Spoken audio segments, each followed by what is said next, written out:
पूरे देश के अंदर सबसे बड़ी आबादी किसानों की है। वैसे तो किसान को अन्नदाता कहते हैं, लेकिन सबसे ज्यादा दिन रात मेहनत करने के बावजूद सबसे तकलीफ में जो जिंदगी गुजारता है भारतवासी, उसका नाम किसान है। देश के अंदर बहुत बार आंदोलन हुए, आवाजें उठी, लेकिन हर बार उनकी आवाज को अनसुनी कर दिया गया। आज दिल्ली सरकार द्वारा स्वामीनाथन आयोग के रिपोर्ट के अनुसार दिल्ली के किसानों के फसल का दाम निर्धारित करने के लिए आज कॉन्फ्रेंस, किसान कॉन्फ्रेंस बुलाई गई थी, जिसमें फूड कॉर्पोरेशन ऑफ इंडिया के डायरेक्टर्स, भारतीय कृषि अनुसंधान केंद्र के कई एक्सपर्ट्स, वैज्ञानिक, नेफेड, CAPC, जो आज की डेट में केंद्र सरकार की तरफ से MSP का निर्धारण करती है, जो संस्था CAPC, उसके प्रतिनिधि शामिल हुए थे। APMC जो दिल्ली के मंडियां हैं, उनके प्रतिनिधि हिस्सेदारी किए थे। और हमारे आज की कॉन्फ्रेंस में हमने तेलंगाना के कृषि विभाग के अधिकारियों को बुलाया था, जिन्होंने आज यहाँ कॉन्फ्रेंस में अपनी बात रखी है कि वो तेलंगाना के अंदर एक नए मॉडल के आधार पर वहाँ किसानों को सहयोग दे रहे हैं। वहाँ पर रैयत बंधु नाम से वहाँ पर उन लोगों ने अपना एक पॉलिसी बनाई है, जिस पर वो काम कर रहे हैं। आपको मैंने कल बताया था कि देश के अंदर 2004 में स्वामीनाथन आयोग बनाया था कांग्रेस की सरकार ने। अक्टूबर 2006 में स्वामीनाथन आयोग ने अपनी रिपोर्ट सबमिट कर दी।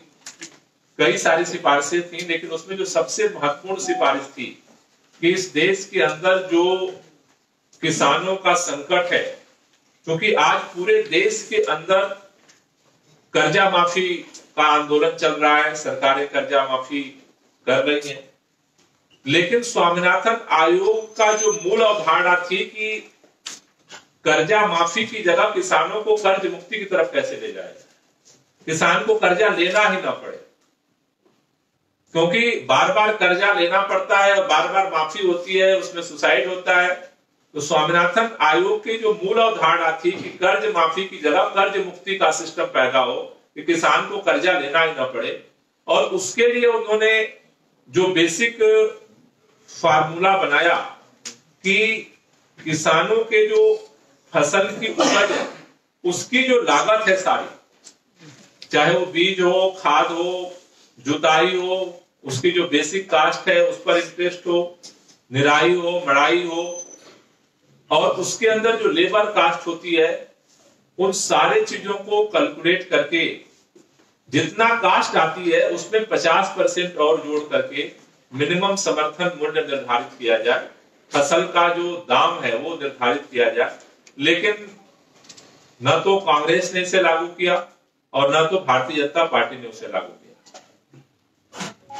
हमने पिछले महीने सरकार ने निर्णय लिया कि शायद केंद्र सरकार इसको लागू नहीं करेगी, राज्य को पहल करना चाहिए, और उसके लिए हमने एक कमेटी बनाई थी। उस कमेटी ने एक प्राइमरी अलग अलग किसानों से अलग अलग जो मद में खर्चा है उसका कैलकुलेशन करके एक रिपोर्ट तैयार की, जो आज कॉन्फ्रेंस के सामने रखी गई है, जिस पर चर्चा हुई है। मैं उस रिपोर्ट में जो कमेटी ने जो कंपोनेंट्स जोड़ा है, उसमें दिल्ली के लिहाज से दिल्ली के अंदर बीज लगभग 100 किलो लगता है 1 हेक्टेयर में। जिसका जो रेट है वो 40 रुपए प्रति किलो है, और अगर इसका पूरा काट देखें तो 4000 रुपए आता है। उसी तरह से गोबर की खाद का जो है 150 क्विंटल लगता है, 50 रुपए के हिसाब से है। फर्टिलाइजर में यूरिया 4 बैग हैं जो 260 रुपए पर बैग के हिसाब से लगते हैं। डीएपी का कास्ट इसमें दिया गया है जो यूरिया के अलावा, जिसमें 3 बैग लगते हैं एवरेज, जिसका 1450 रुपए प्रति बैग कास्ट है।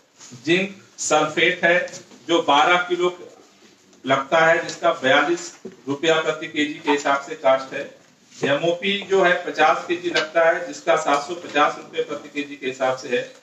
वीडिसाइड जो है वो 2.5 लीटर लगता है, जिसका 400 रुपए प्रति लीटर के हिसाब से कास्ट है। पेस्टिसाइड 2.5 लीटर है जो 400 रुपए प्रति लीटर कास्ट है। उसके बाद जो जुताई का है वो करीब 1250 रुपए है कास्ट। सोविंग का भी 1500 रुपए कास्ट है। इरिगेशन ट्यूबवेल से इसका 1300 रुपए कास्ट है। हार्वेस्टिंग का कास्ट है, थ्रेशरिंग का कास्ट है, लाइन रेन का कास्ट है।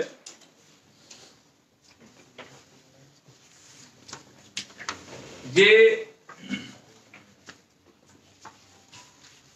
बेसिक में आता है। उसके अलावा जो है इसके लिए फ्री जो इरिगेशन चार्ज है वो 2 यूनिट के हिसाब से 538 रुपए है। सोविंग का जो है 538 रुपए है।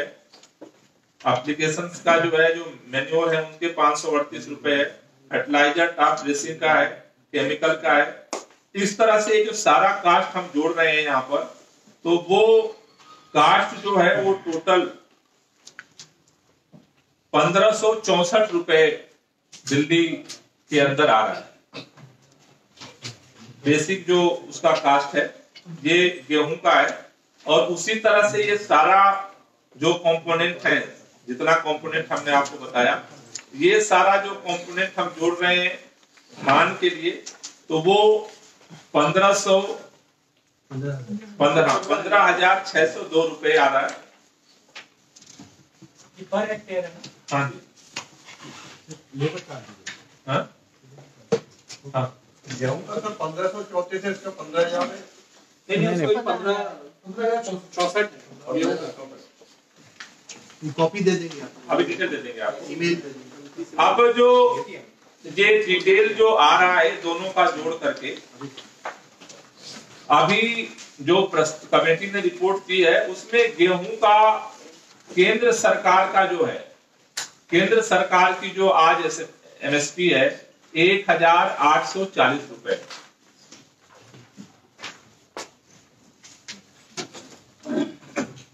जो दिल्ली के अंदर जो कमेटी ने रिपोर्ट दी है उसके अनुसार जो बेसिक खर्चा जो आ रहा है वो 1,744 रुपए।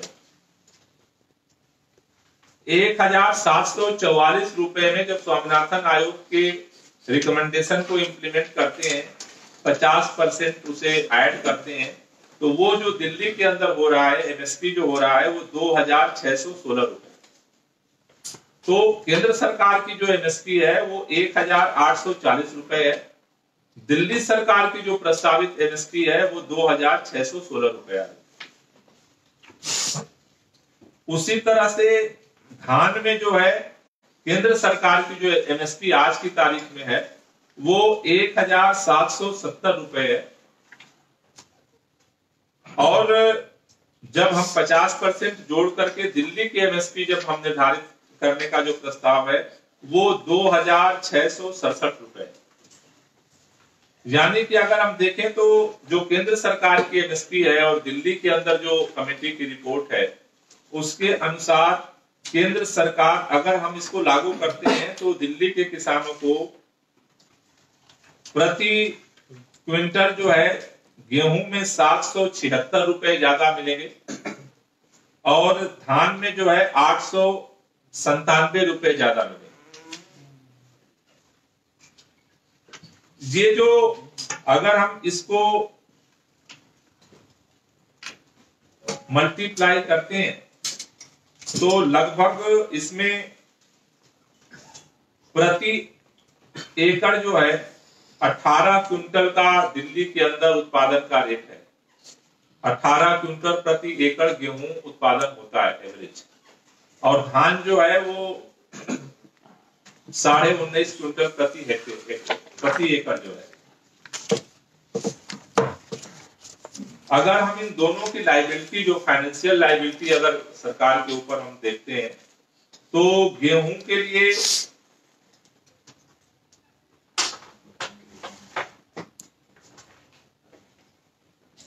69 करोड़ 84 लाख रुपए आएगी, और धान के लिए जो है वो 26 करोड़ 53,80,500 रुपए आएगी। इन टोटल अगर हम केंद्र सरकार की जगह दिल्ली का जो एमएसपी प्रपोज्ड है इसको अगर लागू होता है, तो दिल्ली सरकार के ऊपर 96 करोड़ 37,80,500 रुपए की लायबिलिटी जो है वो अतिरिक्त जो है वो आएगी। 96 करोड़ 96 करोड़ 37 लाख।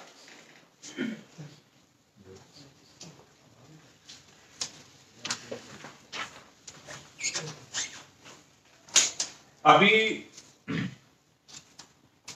ये जो हमने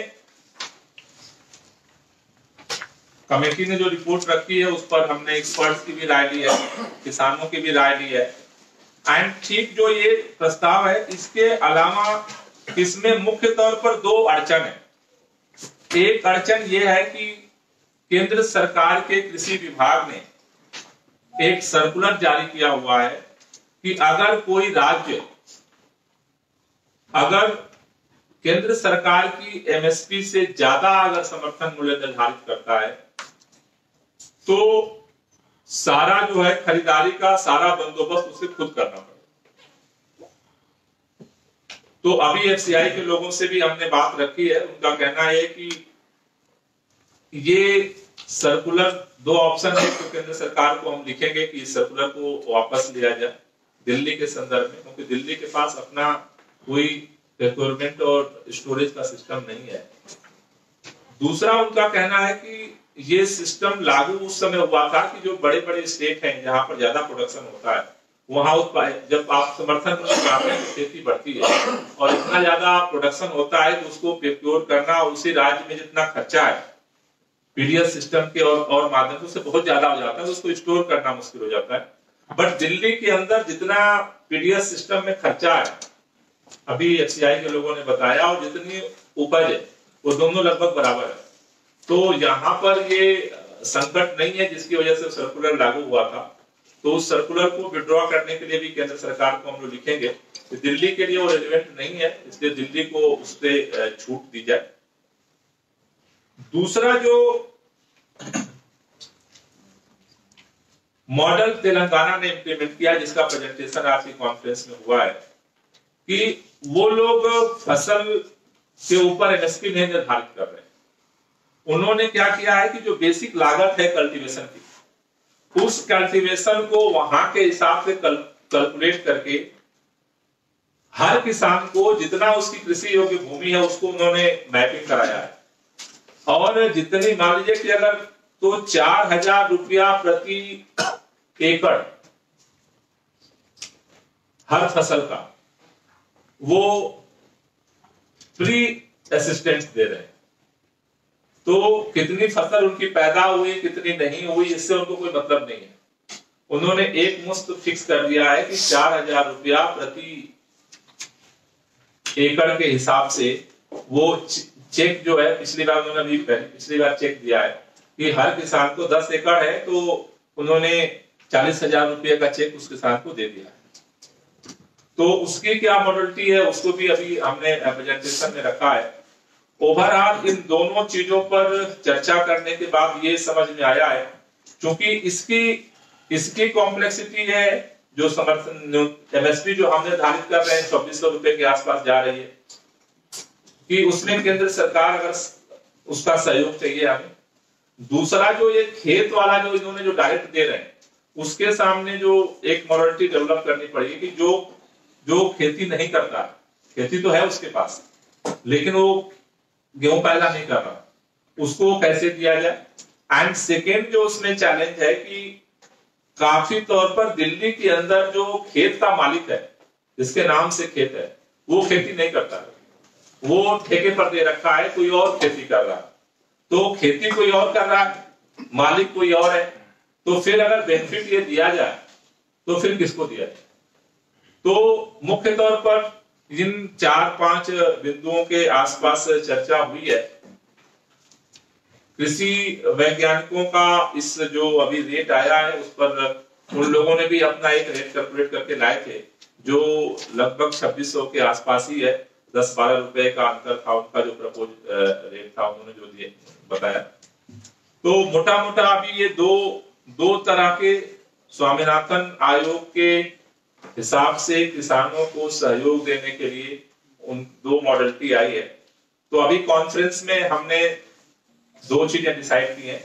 एक तो ये कि 5 तारीख को नरेला में हम किसान जन सुनवाई करेंगे, जिसमें दोनों मॉडलिटी पे हम वहां चर्चा करेंगे, और 7 तारीख को नजफगढ़ में किसान जन सुनवाई करेंगे। इन दोनों जो मॉडलिटी है उसको किसानों के सामने रखेंगे और कि उनके लिए बेहतर क्या है, जिंदगी के लिए वो किस दोनों में से किसको बेहतर समझते हैं, तो उनकी ओपिनियन लेंगे। सेकेंड जो हमने अभी डिसाइड किया है कि इसको लेकर के हम ओपिनियन, एक ओपन लोगों की ओपिनियन को भी गैदर करेंगे। तो इसके लिए जो अपनी वेबसाइट है उस पर भी इन दोनों मॉडल को हम डालेंगे, और भी जो पब्लिसिटी के माध्यम है उनके माध्यम से, एड्स के माध्यम से हम इसको ब्रॉडर पब्लिसिटी करके लोगों की ओपिनियन गैदरिंग का काम करेंगे। उसके लिए एक ईमेल भी हम जारी करेंगे जिससे लोग अपनी ओपिनियन दे सकें। एंड इसके साथ साथ कल हमने और भी 1 बजे से किसानों को बुलाया है, जो अलग अलग हरियाणा में या अलग अलग स्टेट में या अलग अलग किसान संगठन के जो एक्सपर्ट हैं जो काम कर रहे हैं। तो अब कॉन्फ्रेंस के बाद हम लोग अलग अलग सोर्सेज से लोगों की ओपिनियन बिल्डिंग का काम करेंगे, और हमारा ये टारगेट है कि हम 10 तारीख तक एक ओपिनियन गैदरिंग करने के बाद, फिर 10 तारीख के बाद हम सारी रिपोर्ट गैदर करके और मुख्यमंत्री जी के सामने प्रस्तुत करेंगे, जिसके आधार पर फिर आगे सरकार इसको निर्णय लेगी। कोई क्वेश्चन हो तो ले लीजिए।